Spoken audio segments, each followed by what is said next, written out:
Agronegócio se revolta com a prova do Enem. Além de uma vida de alto luxo, privilégios e viajando com o dinheiro do brasileiro, a Janja, esposa do Lula, quer ainda mais mordomias do que já tem. Balneário Camboriú sofre com o tratamento do esgoto. A Petrobras recontrata ex-diretor demitido por corrupção. A Interpol é acionada para prender 2 brasileiros por planejarem um atentado terrorista. Lula é hostilizado em evento universitário.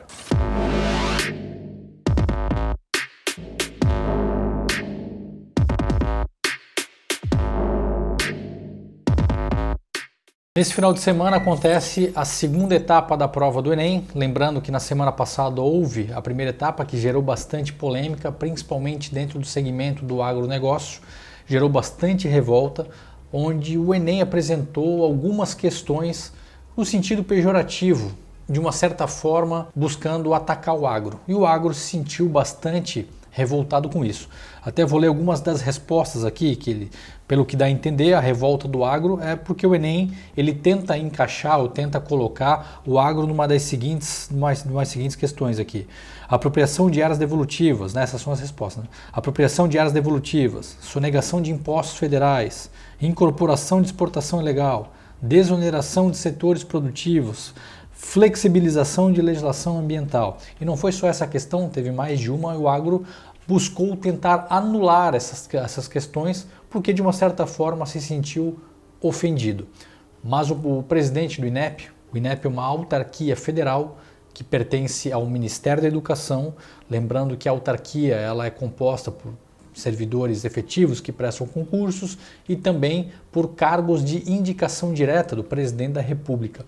O presidente do INEP afirma que essas questões foram elaboradas no governo passado, no ano de 2019 e até o ano de 2021 e foram utilizadas somente agora. Indiferente ou não se foi utilizada, na minha opinião, acredito que o Enem ele tem que ser tratado com bastante seriedade, porque o Enem é o Exame Nacional do Ensino Médio. Todos os estudantes, seja do Rio Grande do Sul ou Amazonas, de todos os estados do Brasil, fazem esta mesma prova para ingressar numa universidade. Agora, a pergunta é, houve apresentação de provas lá no Congresso? Houve, né? Houve apresentação de provas. Ele foi prestar contas, né?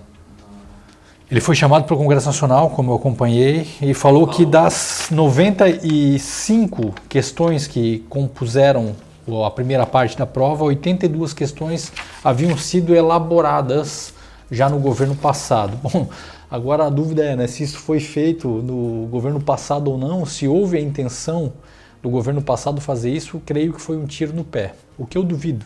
Eu, se for para acreditar em alguma teoria, acredito que tenha sido um próprio sabotamento, acreditando na tese da pessoa responsável do INEP que foi elaborado pelo presidente passado, mas mesmo assim enfim, fica uma história bem mal contada, né? Quero saber a sua opinião aí sobre o que você acha dessa situação do Enem, se foi feito realmente no governo passado ou não, e o que você também acha sobre o Enem abordar esses temas de uma certa forma ofendendo o agronegócio do nosso país, que para mim é um setor extremamente importante e merece respeito. Agora imagina que todo chefe de algum poder executivo, seja um prefeito ou um governador ou até mesmo um presidente da República, tenha que fornecer com dinheiro público um gabinete exclusivo para sua esposa, no caso, para a primeira-dama. Exatamente isso que a Janja, a primeira-dama do nosso país, esposa do presidente Lula, quer. E ela diz que ainda se inspirou nos Estados Unidos da América, porque a primeira-dama lá dos Estados Unidos tem um gabinete para ela e agora ela quer um gabinete para ela aqui no Brasil também. Porra, além de viajar pra caramba, acompanhar ministro, representar o Lula em ocasiões, cara, gastar horrores, né, cara? Pô, eu acho que o Brasil é o país dos privilégios, cara. Ela ainda quer um gabinete só para ela, obviamente custeado com dinheiro público. Eu, particularmente, não concordo com isso, acho um absurdo, mas ela quer. Só que em vez dela se inspirar nos índices positivos dos Estados Unidos, no crescimento econômico, no PIB, no IDH, em todos esses fatores positivos, não. O que ela quer? Ela quer o privilégio, ela quer ficar sentadinha lá na cadeira, tendo lá, sei lá quantos cargos, possivelmente deveria ter um gabinete de uma primeira-dama, 5, 10, 15, 20, enfim, com certeza deve ser muita gente com altos salários. ela se apega a essas questões dos privilégios e, obviamente, quem vai pagar essa conta aí é você, brasileiro, infelizmente, né? Espero que isso não passe, né? Espero que isso não passe, mas não dá para duvidar muito, né, do governo PT. O que eles mais gostam é de inchar a máquina pública, cada vez colocar mais pessoas para trabalhar e fazer você aí, cidadão brasileiro, mais conhecido como escravo, pagar imposto e os custos dessa turma toda aí. Infelizmente, a cidade de Balneário Camboriú, que é a cidade onde eu resido, passa por um período crítico no tratamento de esgoto. Nós temos uma estação de tratamento de esgoto que funciona com uma capacidade de eficiência de apenas de 20%. Isso já vem acontecendo desde 2019, início de 2020, já faz um bom tempo que Balneário Camboriú tem sofrido com isso. Mas por que isso tem acontecido aqui na cidade? Bom, entendo que falta bastante atenção do poder público municipal em investir e, obviamente, colocar pessoas qualificadas na EMASA. EMASA é uma autarquia municipal, onde o presidente da EMASA é indicado pelo prefeito, e a EMASA também é composta por servidores efetivos que prestam um excelente trabalho lá, se dedicam ao máximo, mas infelizmente a EMASA hoje ela foi loteada para partidos políticos, para acomodar algumas pessoas, e isso, obviamente, por se tratar de um assunto técnico, obviamente o resultado é ruim.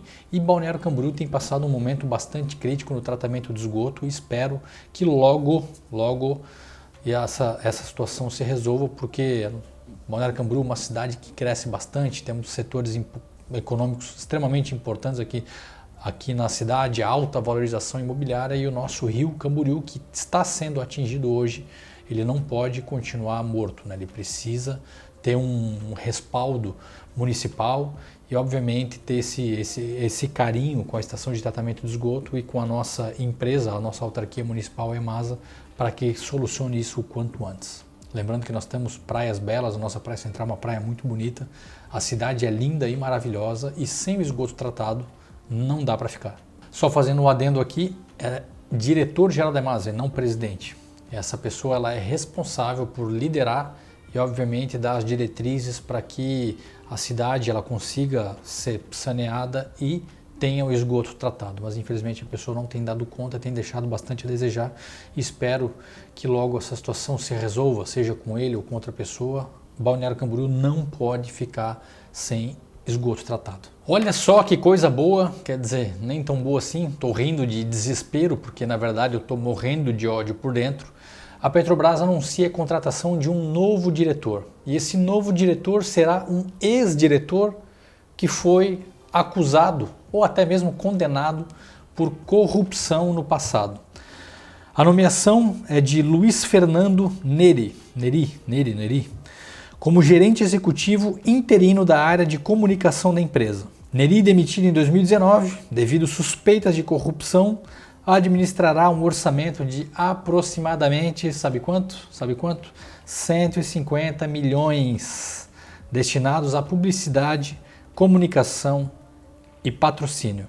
Ainda deixaram o dinheiro na mão do cara. Porra, eu falo, cara, o Brasil, como dizia Tancredo Neves, né? O Brasil ele não é para amador, cara. Você já ocupa uma função pública, faz um monte de cagada, faz um monte de merda.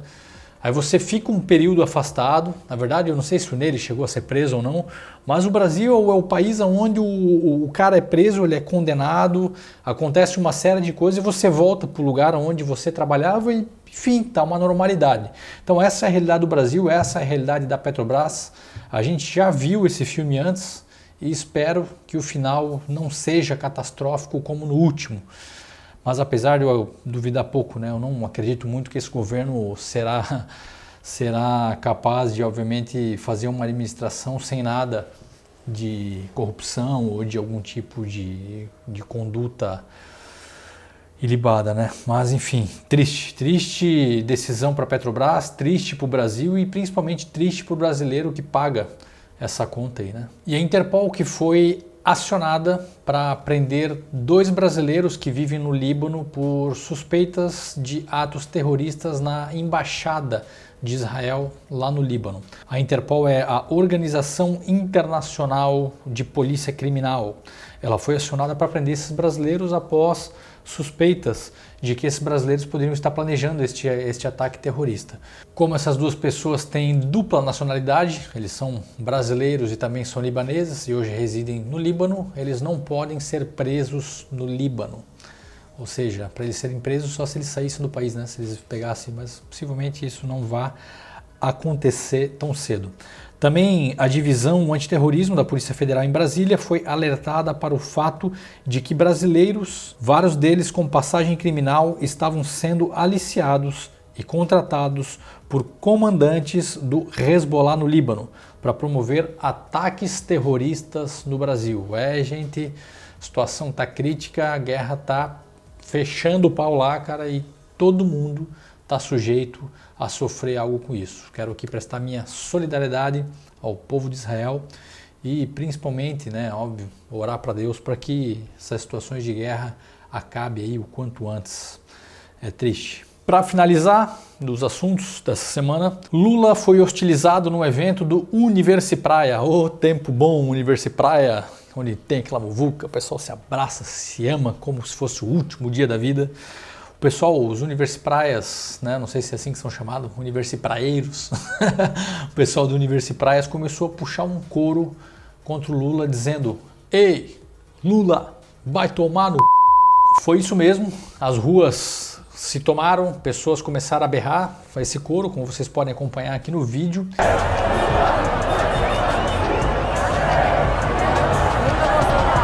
Lembrando que o evento ele reuniu aproximadamente 12 mil estudantes em Santa Catarina, Paraná e Rio Grande do Sul. O Universipraia ele foi realizado, ou é sempre realizado, na cidade de Laguna, no litoral sul do estado de Santa Catarina.